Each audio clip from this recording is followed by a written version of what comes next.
Good, how are you? It's finally over. Kellyanne, is President Trump confident that if he declares a national emergency, it would stand up in court? Well, the president hasn't said he will do that. He said that he is considering it. White House counsel's office is also examining it. And even some Democrats who would prefer the president not do that, would prefer the president not be the president probably, have grudgingly admitted that he does have the authority to do so. The reluctance also, though, Kristen, is that why let Congress off the hook yet again? Congress really has failed to do its job, including Republican and Democratic-led Congresses. They failed to do their jobs on immigration for a very long time. What's the likelihood that he does declare a national emergency, Kellyanne? What's the likelihood he declares a national emergency? I will repeat what he just said, although it was off the record. I'll repeat to you that he is not talking about that at all. He's not giving a likelihood. He's not saying yes or no. But he's made very clear to you and the public last week that he is considering it, and White House counsel's office is looking at it. But the speech will be about many different things.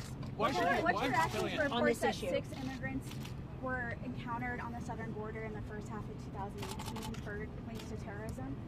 So that number, the 3,755, that number, we're told by DHS, is real. What is not correct is that they were all apprehended or prevented, I should say, at the southern border. It's a number of different ports of entry. So, for example, as you all know, Customs and Border Patrol is also at our airports.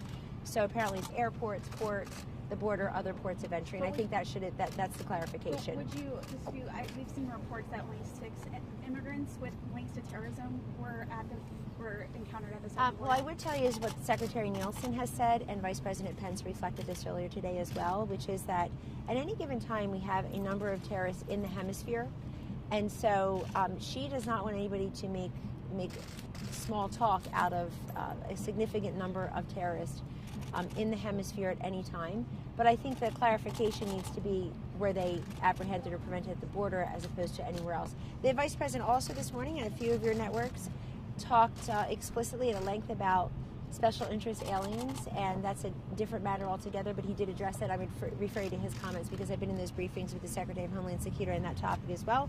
Of course, because I'm a geek who loves to read, was a pollster, then a lawyer, then a pollster again. I love to still read the old-fashioned way. I was looking at the memos put out by then Secretary Jay Johnson as well on a number of the different issues we're discussing, just to clarify from 2014. Why, Kellyanne, Why should the average American expect what the president says and is not motivated by politics or desire to fulfill a I find no Americans to be average, but I take your question for how you meant it. So I think Americans should want to tune in to the first national address by President Trump on an issue that concerns all of us. All of you have me stand here from time to time and ask me as a woman, as a mother. So let me tell you something. As a mother, I'm very troubled that young girls and women are being trafficked. I don't know how many, but I know the number's not 0, ladies and gentlemen. And yes, it bothers me, and I hope it bothers you. I think Americans need to hear from their president, their commander-in-chief, why he sees this as a security and a humanitarian crisis at the border. If we talked about just the drugs alone, a topic I know very well here, and work on this every single day for the president. If we talk just about the drugs alone, if you look at the Axios report from this morning, you will see that the illicit drugs like heroin and fentanyl are pouring over the southern border outside of the 26 ports of entry. And if you looked at just the cost of that, the human cost to Americans, the increase in fentanyl, the increase in meth, heroin, and cocaine coming over the southern border and coming into our communities, as a mother, as a woman, but as a person of conscience, completely in a nonpartisan fashion, I hope you can share the concern that we've got the drugs pouring over the southern border increasingly, these illicit drugs like heroin and fentanyl. And so that itself, we can have this conversation just about the drugs. We can have the conversation just about the human trafficking. We can have the conversation just about the criminals. If you look at the DHS materials that were shared with the media yesterday, I would love for you to screenshot them and send them out because it's government information. And they're saying 17,000 or so people who have already committed crimes they've helped to prevent or apprehend.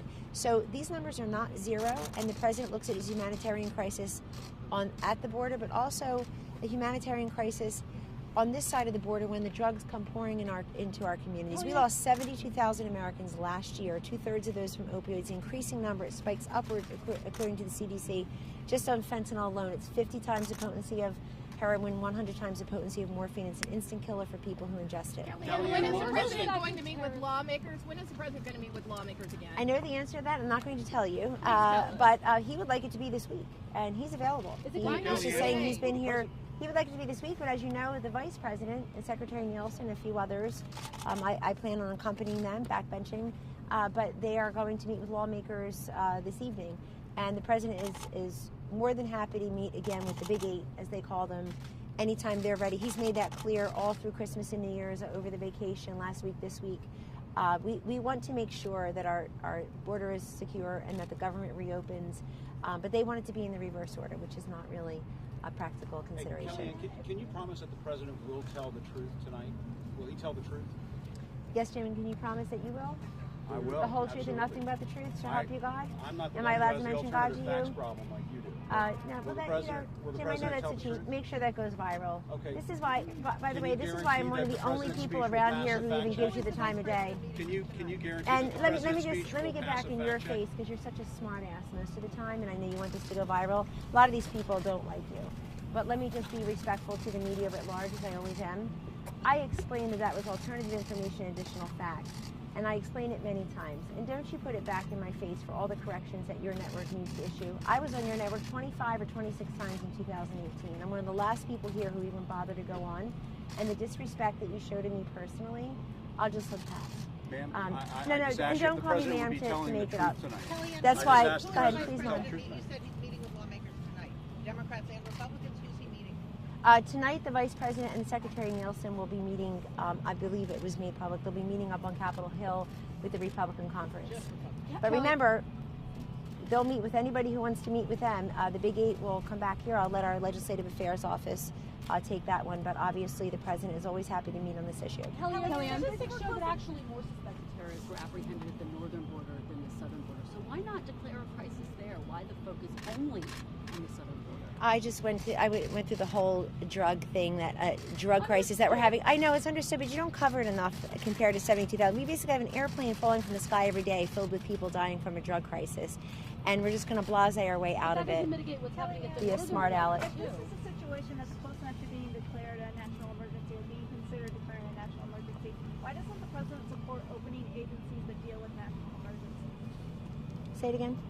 If we're considering declaring this a national emergency. Nobody said that. The president said he's looking at it, and he has his team looking at it. But is he going to You're consider? getting Figure out ahead which of him. president the president had talked Fun to lunch, previously? wasn't it? Did you figure out which previous president Mr. Trump had spoken to previously who said yes, he Anybody supported else? a border wall? Who's not talking to themselves? The president to make any policy announcements, any changes tonight in his speech. He may, but he also wants to make sure that the public understands exactly what's going on at the southern border and how we can help with the solutions. There are any number of solutions that have been put forth. The Vice President has made very clear as part of the negotiations. He heard what the Democrats were asking for. Much of that is on page 2, the backside of that particular letter from OMB to Chairman Shelby, and I would commend it to your attention. Kellyanne, will the president say anything differently Is there any tonight than chance he's he'll already offer a said plan on to this reopen issue? Will he say anything different tonight than he's already said on this issue? I think the President is going to bring his case directly to the American people. I know you're covering it, but he also needs to cut out the middleman, because there's a lot of misstatement and lies told about him routinely every day, just looking around. And so he needs to make sure that he can get his message directly to the American people. But a lot of this will strike the public as brand new information. I'm not going to get ahead of his speech. I've seen drafts of it, and this is up to him. It will be in his voice, in his words. And I thank you for covering it and for giving Will me he the offer a the path to president is reopen the speaking to? government, Kellyanne? Will he offer a path to reopen the government tonight? A clear The path? President has made very clear that he wants border security. It's not a campaign promise. It's a solemn duty as the Commander-in-Chief and President of the United States to keep us all safe and secure. And he looks at this as very important. And by the way, you see what he did today. He invited in members of the media, of your industry. They were all there. He had a great lunch, really, very off the record in content, but a really terrific exchange, robust exchange. Questions were asked and answered. The Vice President weighed in. Everybody had an opportunity to ask the President what they wanted to know on this particular issue and a few others. And we would like that. We'd like to continue that. I see the Vice President yesterday did the pen and pad with the media.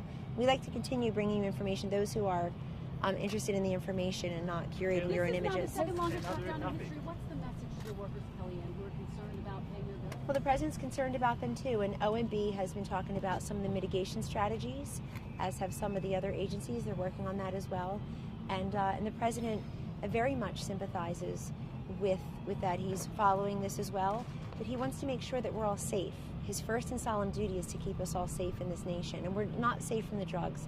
These women are not safe from the human trafficking. I don't know how anybody can possibly deny it. We've had such a massive increase in such a short amount of time from what conventionally was were the people trying to come here illegally, the single male from Mexico, and now of course we increasingly have the family units and the unaccompanied children, and that has really changed the capacity at the border of our agents to be able to deal with that. They tell me that they're the brave men and women at the border. I'm not. I'm standing here with you in the sunshine, in front of the people's house. But the president is listening to them. What do they need?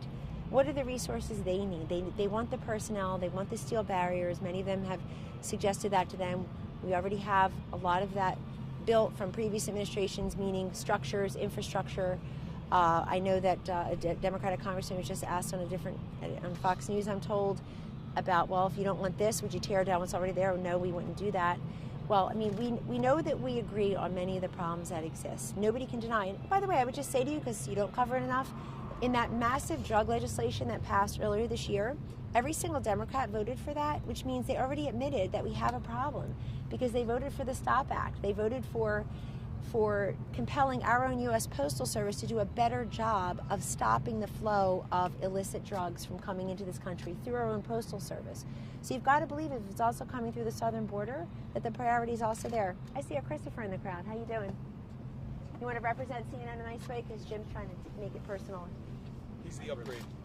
Kellyanne, how does a billionaire president relate to people who can't pay their bills? Pardon me? I just wanted to ask if Kushner has reached out to congressional Democrats to support the wall being included in budget. Well, Jared's done a great job being part of the negotiating team, and as he proved very recently with criminal justice reform, a really historic, monumental law that got passed recently in an overtly bipartisan fashion, I should say, that he has great talent in reaching out to many different people who have equity at the table. And we want to make sure that people understand that, like criminal justice reform, like the opioid crisis, border security, our nation's security, is or should be a nonpartisan issue that is met with a bipartisan solution. So we look at that. I'm not going to talk about who Jared talks to. I'll let Jared speak to that. But I just know him at the table as one of the chief negotiators, as designated by the president, and him working with people on Capitol Hill and elsewhere around the country on other major pieces of legislation and actions has benefited this. Yes. Kellyanne, What Pardon? about the trip on Thursday? Kellyanne, just to